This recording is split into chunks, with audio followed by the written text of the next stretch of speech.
அதாவது ஒரு மனுஷன் எதுக்காக சம்பாதிக்கிறான்? 3 வேளை நல்லா சாப்பிடணுன்றதுதான். அடிப்படை தேவை அதுதான். அதுக்கப்புறம் தான் மத்த மீதியெல்லாம். இந்த ஆட்சிலாம் இல்ல, இதுக்கு முன்னாடி ஆட்சிலையும் சரி மழை பெஞ்சு நெல்லு எல்லாம் முளைச்சுக்கும். இது என்னடா மழை பெஞ்சு நெல்லு எல்லாம் முளைச்சுக்குமானா, கொள்முதல் பண்ணக்கூடிய நெல்லு, அதாவது அறுவடை பண்ணிருப்பாங்க, நெல்லை விதைச்சு அதை அறுவடை பண்ணி எடுத்துட்டு வந்து அரசாங்கம் கொள்முதல் பண்ணணும்னு சொல்லிட்டு அங்க எடுத்துட்டு வந்து நெல் கிடங்குல வந்து எடுத்துட்டு வந்து வைப்பாங்க. அதை ஒழுங்கா பாதுகாக்க முடியாம மழையில நனைய விட்டு அது முளைச்சிருச்சு. முளைச்சா ஒண்ணும் பண்ண முடியாது, திருப்பி எடுத்துட்டு போய் விதைக்கணும், அப்படிதான் பண்ணணும். அப்ப பண்ண காசெல்லாம் வேஸ்ட் இல்ல? இவ்வளவு தூரம் பண்ணதெல்லாம் அந்த பணம் எல்லாம் யாரு திருப்பி கொடுக்கறது? இதுல அமைச்சர் வந்து ரொம்ப அருமையான ஒரு பதில். போன ஆட்சியில இவ்வளவு முளைச்சுது, இந்த ஆட்சியில இவ்வளவுதான் முளைச்சிருக்கு அப்படின்னு. இதெல்லாம் ஒரு அமைச்சர் பேசுற பேச்சா?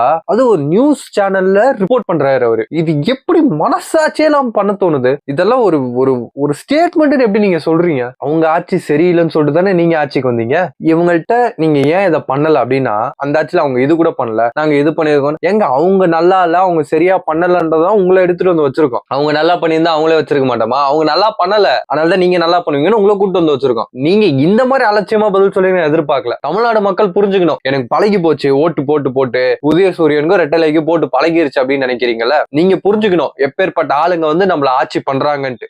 கொஞ்சம் கூட வாய் கூசாம என்னடா நம்ம பிரஸ்ல இதை சொல்றோமே, என்ன சின்ன பிள்ளை சண்டை போற ஸ்கூல் படிக்கும் போது நம்ம கிறுக்கி விளையாடுவோம். ஃப்ரெண்டு நம்ம நோட்ல கிறுக்கிட்டா அதை விட இதை பத்தியா நான் இவ்வளவுதான் கிறுக்கிறேன், நீ என்ன என் நோட்ல இவ்வளவு பெருசா கிறுக்கி இருக்க, அந்த மாதிரி இருக்கு. அவங்க ஆட்சியில இவ்வளவு இது, இங்க கொஞ்சோண்டு தான் முளைச்சிருக்கு, அதுக்கு போய் ஆஹா ஓஹோன்னு பண்றாங்க. இதை வேற ஏன் மத்தவங்களும் பெருசா அரசியல் பண்ணக்கூடாது, நீங்க தப்பு பண்ணீங்கன்னா அது அரசியல் தான் பண்ணுவாங்க, அது குத்தி தான் காமிப்பாங்க, இது அரசியல் பண்ணாதீங்களாவா? விவசாயிகள் குறிப்பா புரிஞ்சுக்கணும், ஒரு தானிய கிடங்கு கட்ட முடியல இவங்களால, ஆனா சுடுகாடு, அதாவது மரியாதை உங்களுக்கே தெரியும், கலைஞருக்கு அவ்வளவு பெரிய இடம் கட்டி வச்சிருக்காங்க. ஐயா சின்னதா ஒரு இடம் கட்ட முடியாதா? மொத்தமா அவ்வளவு செலவு பண்ணி அவ்வளவு பிரம்மாண்டமா டைல்ஸ் அது இது லொட்டு லொசுக்குன்னு போட்டு பயங்கரமா கட்டி வச்சிருக்காங்க. சாப்பிடுற சாப்பாடை சேமிக்க முடியல, சேமிக்க இடம் இல்லாம சுடுகாட்டுல எடுத்துட்டு போய் வச்சிருக்காங்க. தமிழ்நாடு மக்களுக்கு வாய்க்காசி போறதுக்கு தான் அவங்க எடுத்து வச்சிருக்காங்க, வேற எதுக்குமே கிடையாது. அவங்க போடுறாங்களா இல்ல நம்ம அவங்களுக்கு போடுற மாட்டறதா இங்க பேச்சு, ஆட்சிக்கு வாய்க்கரிசி போடுற மாட்டறதா இங்க பேச்சா இருக்கணும். மக்கள் முடிவு பண்ணிக்கணும்.